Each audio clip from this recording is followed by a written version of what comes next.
Hi வணக்கம்.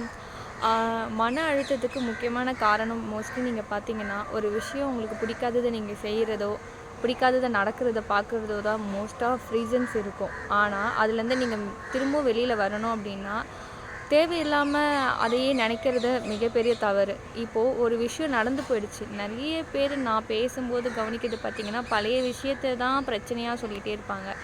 So இந்த பழைய விஷயம் முடிஞ்சு போனதை ஏன் அதை எடுத்துகிட்டு வந்து இப்போ பேசுகிறோன்னே வேஸ்ட் ஆஃப் டைமு. அதனால உங்கள் மனமும் வேஸ்ட்டாக அதையே திங்க் பண்ணிவிட்டு அவங்க மேலே யார் மேலே கோவம் இருக்கோ அது இன்னும் உங்களுக்கு இருந்துகிட்டே இருக்கும்.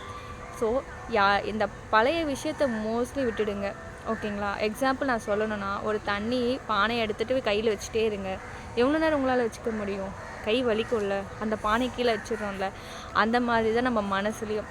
மனசில் நிறைய விஷயத்தை போட்டு அழுத்திக்கிட்டு கஷ்டப்பட்டுட்டு யோசிச்சுட்டே இருக்கிறத விட அதுலேருந்து தூக்கி வெளியே போட்டுட்டு ஃப்ரீயாக இருங்க. ஸோ மனமும் ரிலாக்ஸ் ஆகிடும், ஹாப்பியாகவும் இருப்பீங்க. Thank you so much.